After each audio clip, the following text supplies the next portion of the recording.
Bonjour, bienvenue au podcast Les Éconos.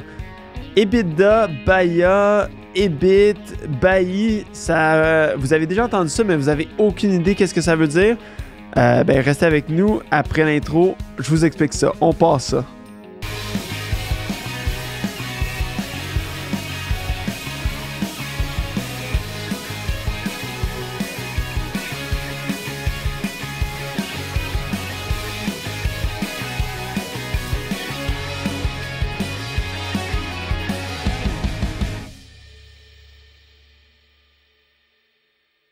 Bonjour, bienvenue au podcast Les Éconos. Encore une fois, aujourd'hui, on fait une petite chronique très courte cette fois. On parle de quelque chose que vous avez sûrement déjà entendu, soit l'EBITDA en anglais ou BAIA en français, ou même BAIDA en français, là, dépendant de comment est-ce que les gens le calculent. En fait, qu'est-ce que ça veut dire le BAIDA?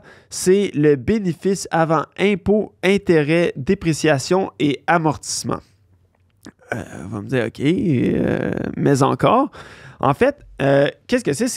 C'est quand on parle en entreprise de bénéfice net. Donc, on va avoir notre bénéfice net à la fin de l'année de nos opérations. Donc, nos ventes moins nos dépenses.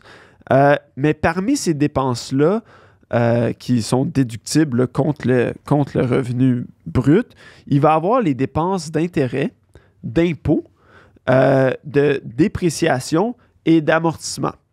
Donc, intérêt, impôt, évidemment, on sait tous ce que ça veut dire.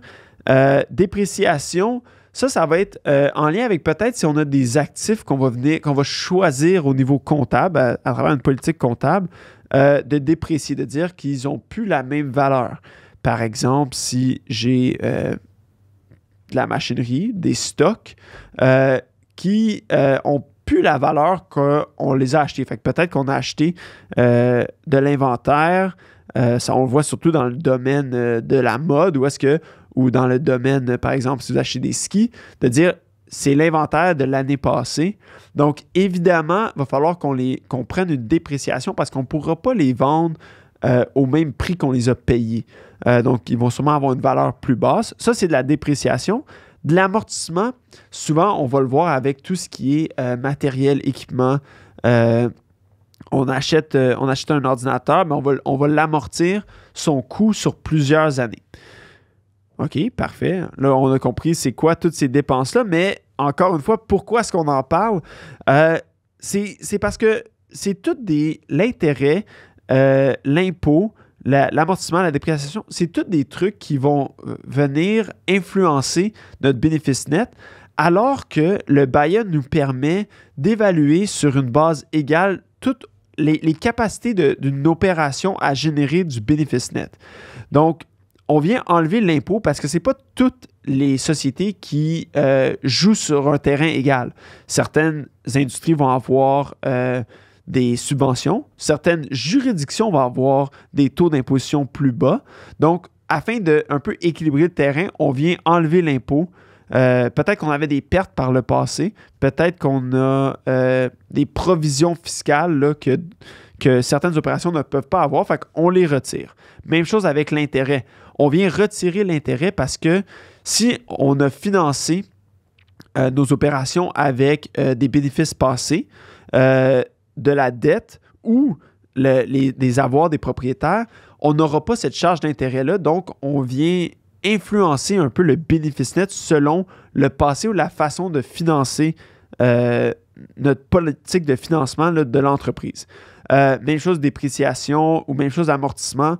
On peut aller choisir d'être plus agressif dans l'amortissement de nos biens ou pas. C'est vraiment une décision comptable. Donc, pour vraiment rapporter tout le monde sur le même pied d'égalité, on va venir calculer le BAIA en enlevant du bénéfice net ou en rajoutant, parce que c'est des dépenses évidemment, on va venir rajouter ces dépenses-là pour arriver à un chiffre qui est universel. N'importe quelle opération ou même d'une année à l'autre, ça peut être comparé plus facilement.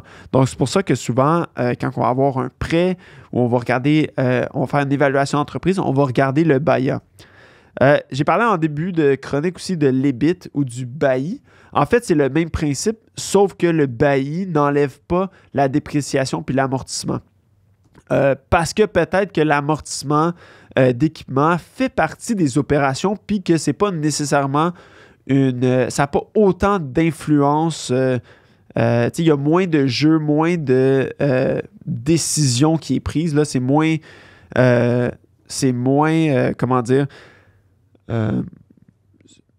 c'est moins un choix que par exemple, l'impôt ou l'intérêt. Là, tu vas me dire l'impôt, c'est pas un choix, mais il y a moins d'incidence. Là, donc, le bailli peut être utilisé aussi quelquefois. Donc, petite chronique courte, vous expliquer un peu l'EBITDA. Prochaine fois que quelqu'un mentionne l'acronyme, vous saurez qu'est-ce que ça veut dire. Vous aurez l'air peut-être un peu plus intelligent. Si vous avez d'autres questions, allez voir sur notre site Terrien, donc au terrien-cpa.com. Vous allez voir, il va y avoir la chronique sur l'EBITDA, le texte sur l'EBITDA, mais il va aussi avoir beaucoup d'autres chroniques là, sur d'autres ratios ou d'autres trucs que peut-être vous avez déjà entendus, mais que vous ne savez pas qu'est-ce que ça veut vraiment dire, comme le fonds de roulement, par exemple. Qu'est-ce que c'est exactement? Vous allez trouver toute cette information-là. Puis si, après avoir scruté tout notre site web, vous avez encore des questions, n'hésitez pas à nous contacter. Ça va nous faire plaisir de vous répondre, puis de vous aider et vous guider. Donc, sur ce, merci de l'écoute et passez une belle journée.